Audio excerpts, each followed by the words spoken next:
So, there was a pandemic.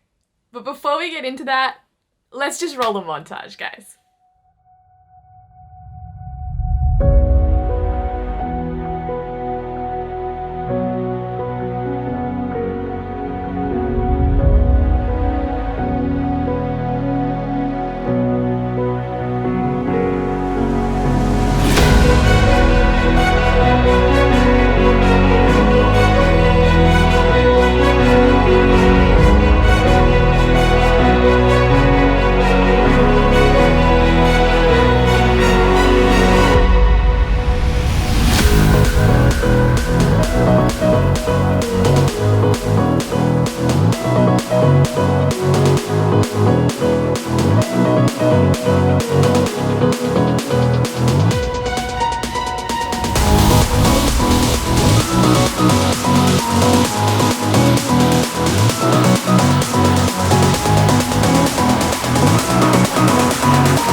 Wow, that montage gives me all of the emotions every single time that I watch it. And what a crazy couple of years it has been. But I'm back! By the way, since like the whole pandemic thing and I kind of like stopped YouTubing suddenly, sorry about that guys, but in that time where I haven't been like uploading videos, we've like doubled in subscribers. So if you guys are new here, welcome. You probably like subscribed to my channel for whatever reason and then like I haven't posted anything at all. So you're probably like, what did I even follow? Well, we'll get into that in a minute. Let me explain.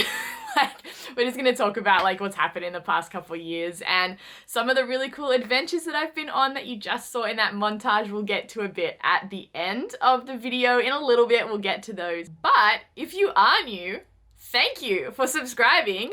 Thank you for being here.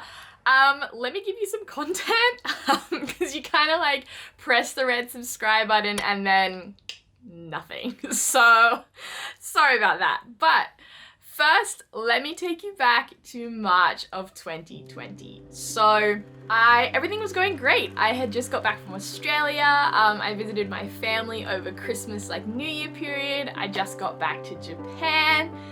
Everything was looking up. I spent a lot of my time in Australia over Christmas with my grandparents, and they were planning a trip to Japan. I'd been here for about 5 years at the time. It was actually just about to be right on my 5-year anniversary of living in Japan. And so they had been saving for years. They were so excited to come and see me. They'd wanted to see me for so long over here. And so I spent a lot of my time in Australia, spending time with my grandparents and kind of planning all the stuff we were gonna see. And then the pandemic kind of hit. And so we were kind of umming and ahhing, like, okay, like, what's gonna happen? How's it gonna go? Like, just waiting to see. Now, let me tell you what my grandparents and I were booked on for our incredible 5-year anniversary of being in Japan trip. We were booked on the Diamond Princess. Now, don't panic, we weren't on the actual one that got quarantined, praise God. We were so lucky in that regard. But we were actually booked on that exact cruise boat 2 cruises after the cruise that got quarantined. So it was just a miracle that it wasn't us stuck on that boat. If you guys don't know the story, you can look it up, Google Diamond Princess. It was a whole thing. Obviously that trip got cancelled, fairly obviously. And I was teaching English at the time, right? You guys know that I was an English teacher in a high school. And basically what happened is we went in for our like beginning of the school year like meetings and stuff with teachers. We went in and basically we just didn't go back to school. We're a private school. The school that I worked at was a private school. And so basically, instead of going back to school in April, my school moved our summer vacation to April. So that was a whole experience in itself. We recorded lessons, we did digital classes for a while.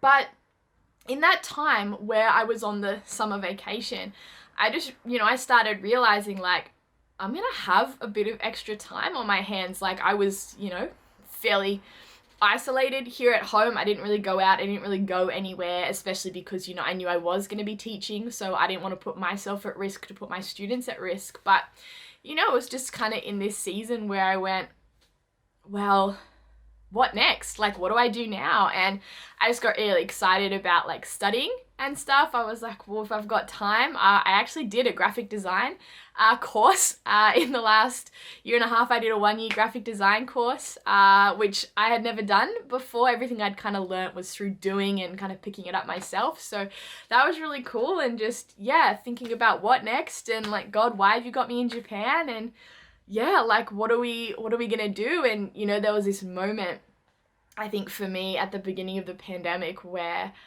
I kind of realized that it was kind of this pivotal moment. And I kind of realized that if I choose right now, it was when the borders weren't shut. Australia's borders weren't shut, Japan's borders wasn't shut. And I kind of had this 1 to 2 week period where I kind of had this choice to make. Do I fly home right now? Do I go home right now? Or do I stay knowing that if I do stay, there is a chance that I may get stuck and cannot leave the country? And I mean, we can tell what decision I made because you can see my Japanese doors there. I'm still in Japan, but that was a really tough decision to make, because I'm, hopefully working towards permanent residency. Now, it's been 2 years. I've nearly been here for 7 years, towards the 10 years for permanent residency now. So it was a big decision if I was to go home, because then I would risk losing all those consecutive years towards my visa. And, I also felt very strongly that God had a plan for me being here. Like I knew I had a calling when I came, but, I had some big things to pray about and big things to decide. But I ended up making the decision to stay, and I did the graphic design course, we went back to school, and at the same time, there was so many things. I mean, the whole world went online within a matter of weeks. So there was so many things with some of the companies that I work for and volunteer for and stuff like that. There was just so many opportunities to do really cool things with the skill set that I have. So for those of you guys who don't know, I actually have a degree in design computing. So basically what it is making cool stuff with computers, essentially. I do a lot of live streaming and all that kind of stuff. So yeah, we kind of put together a lot of those experiences, and you know, the world went online overnight. And in the field that I work in, you know, aside from what I did at school, even school went online, but in the fields that I work in, it was just a really big moment for me. And I never really made like a conscious decision to stop YouTubing. It wasn't like, oh, I'm gonna take a break and I'm sick of YouTube and I hate everything. It wasn't anything like that. It was just, you know, unwalked territory. We'd never been in a pandemic before, and you know, it was just a lot of areas where my skill set was really used in that season. And so, yeah, I just, you know, put my head down and just, you know, threw myself into all of that stuff. And about halfway, 3/4 of the way through last year, I was just getting really restless with what I was doing. Like, you guys know, like I've talked about teaching English before on this channel a lot, and I loved my students. I absolutely love my students. But there was just like this restlessness inside me being like, I want to do something creative. I want to do something more. God, I want to do something really cool for you. And you know, I believe I was there in that school. I made an impact, and I'm still in touch with some of the teachers. I saw one of them a couple days ago down in the city, and it was just so excited to see them. And I message them sometimes, and like I love those people and I love those kids, but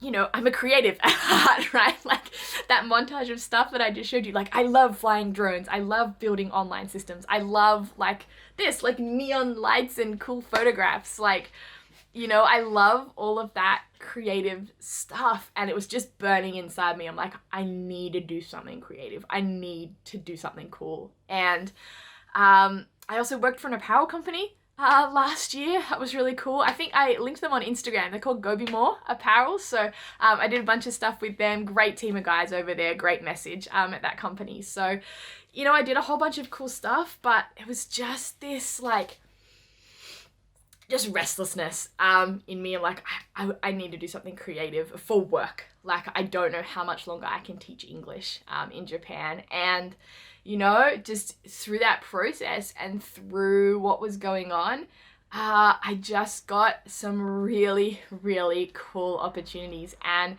actually, I was able to end up leaving my teaching job in end of October, early November last year. And I'm now employed full-time doing video production and teaching video at an online college. So it is just so cool. I literally have my dream job. Like, you do not understand, guys. Like, it has been just the coolest process, the coolest thing. So I'm just so grateful. And so some of the footage you guys just saw in that montage was actually a trip that I took. Between when I finished up my teaching job and started my new job, I had about a week or so in between. I intentionally set it up so I could have just some time off, and it was kind of at a lull in the pandemic where the cases were right down in North Japan especially. There was barely any cases, like 1 or 2 cases per prefecture. Like, it was, the cases were so low, and yeah, it was kind of like a gap between waves, I guess, of the pandemic. And I had this week off, and I just had this really, really cool opportunity to do a road trip of North Japan. So I went all the way through Miyagi and Akita and Iwate and Aomori, and then I got the ferry. I stuck my car, so I drove this whole time. I, you know, basically didn't really stop like have contact with very many people. I drove my car, and I stayed like in small little like ryokans where there's like only a couple people there, and I stayed with one friend up in Hokkaido. But I drove my car through all these beautiful, it was autumn leaves too. It was just like the best timing, and I got to drive through all these really cool places. Like I've never done that before. I'd never been all the way right to the tip of the main island of Japan. So I got to put my car on a car ferry, which was really cool. It was just so like freaky, like crazy though, because like there was this car ferry, right? And obviously they go back and forth between the main island and Hokkaido at the top of Japan. And there was probably like, I think there was like 4 people I saw on the boat the entire hour and a bit trip, couple of hour trip. Like the only people I saw was me, like the staff that was like checking that everything was okay within the boat, and like one couple. There was one couple, Japanese lady and a man, kind of middle-aged, older couple, and they'd parked their car in front of me in the bottom of the boat, and then they went up. They had seats at the front of the boat in this little special section where you could see out the front. They were in there, and I just basically had the entire boat to myself because there was no one on it, because we're in the middle of a pandemic. It was absolutely insane. But yeah, I think it's something I'll remember for a long time. And I took my car up and I drove from the bottom of Hokkaido all the way up to Sapporo, which was just cool. And, you know, met a friend that I work with now, and we got on so well, and I got to stay with her and her kids for a couple of days, and yeah, drove all the way back down. And so yeah, a bunch of the footage that you guys saw was from that trip. And so it was just a really beautiful trip. Just me, these long highways, autumn leaves. Yeah, it was just really beautiful, and I got to see a whole bunch of really beautiful places. And yeah, I came back, I started my new job, and I honestly work with some of the most creative, coolest people on the planet. Like, it is so much fun. We had a planning meeting for stuff like yesterday. Like, it's just so cool to work with such creative people. So yeah, I came back, I started my new job, and I'm just super blessed with what I do. So yeah, I've been doing that. I came back. I teach video editing to students actually all over the world right now, which is just like such a cool opportunity to be able to put into practice like what I've learned and some of the stuff that I know how to do. Like obviously I'm still learning. You will hear in a vlog shortly, I forgot to mount down the camera strap clips on my camera, and it made all this noise, and I'm really sorry in advance for when you get to that video. Hopefully you forget what I just said so it doesn't bug you like the whole video. But it's just such a cool thing. Every time I get to meet up with them, it's just like online, obviously, because they live all over the world and pandemic. But it's just such the coolest privilege to be able to take just some little bits of what I've learned over this like 10-year journey of doing film and TV producing and editing and stuff like that, and just being able to put that into practice and help someone else is just a really cool thing. So yeah, that's basically what I've been doing for the last like 2 years, year and a half. Since the pandemic started. And yeah, it's just been this like crazy wild journey, answering some like questions people ask me all the time. No, I haven't seen my family yet in nearly 2 years. I haven't been home, obviously. You know, just stuff with visas and pandemic, and getting in and out of countries is a difficult thing at the moment, which I don't really want to do until it's a bit more free and a bit safer to do so. So we're just taking our time, especially we've got illnesses and stuff that run in the family, so I don't want to put my family at risk, and I don't want to put my potential permanent residency at risk. I love my job, I love what I do. Of course it's hard, we know that this is a pandemic, it's not easy, but you know, this is life at the moment. And yeah, I'm just trying to look at it with a smile and take joy in each moment and take advantage of what I can do, which is why, which you guys can see, I'm now coming back to YouTube, which is super exciting. I had the privilege, I was able to get vaccinated here as well. I'm now double vaccinated, so I can go out a little bit more safely than we could before. As I mentioned, I'd kind of just really tried to isolate and stay home as much as I could over the previous, year and a half or so. And yeah, I'm now vaccinated, and obviously I'm still being very, very careful. I do understand the health risks, and I do understand we are still in a pandemic. So, but this does mean that I now have the opportunity, as things start to open back up here, to go out a little bit more into the community safely and film some cool stuff for you guys. So I actually have already filmed the next video that's going to be out on this channel. I got to see this really, really cool autumn leaves light up. I might give you guys a sneak peek. I'll put one clip. That's all you're going to get. I'll put one clip in right here.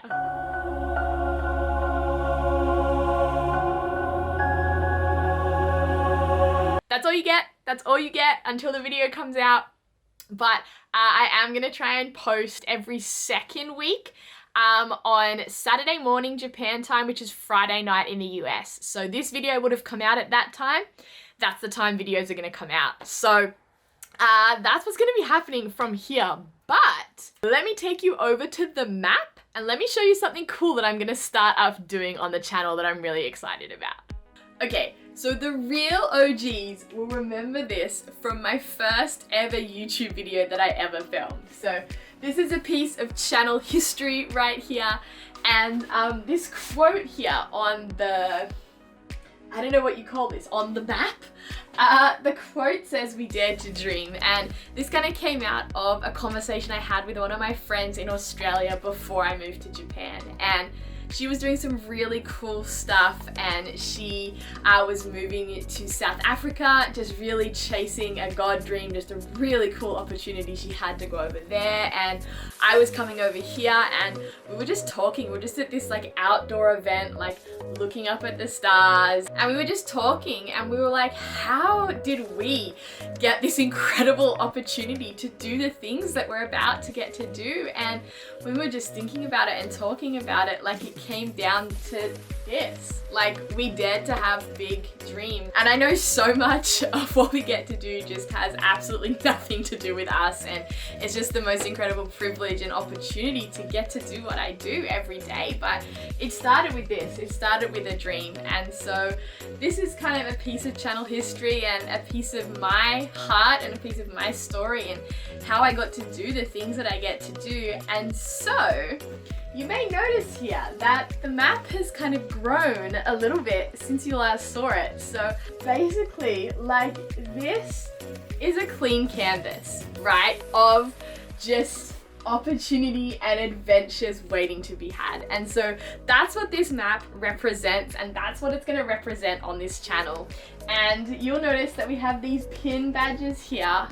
These are some of the places that I've been already, that I've taken you guys with me on the channel. Like, there's the autumn leaves in Yamadera, which we all got to see together. And there's one here from Zao, which is where I climbed this huge crater and we saw all the snow, and it was just so cool. And there's one here from the Studio Ghibli store where we went on Tanabata and we had the lucky number thing. Me and a couple of friends, we got to do the lucky number, and a few of these are from Tanabata, which you guys know from the channel is the beautiful paper festival in Sendai. And so this map just signifies a world of opportunities and a world of really cool things that we get to do together. So thank you so much for joining me on this adventure. Thank you for joining the journey and being part of it on this channel. So if you like this video and you want to get notified when I do post more videos, make sure you subscribe, press the big red button down below and turn the notification bell on so that you get a message when I post a video. I can't wait to fill up more and more of this map with you guys and get to take you on so many adventures, just filling up this dream that we have here on the wall. So that's it for this video, and I will see you in the next video on the next adventure. Bye guys.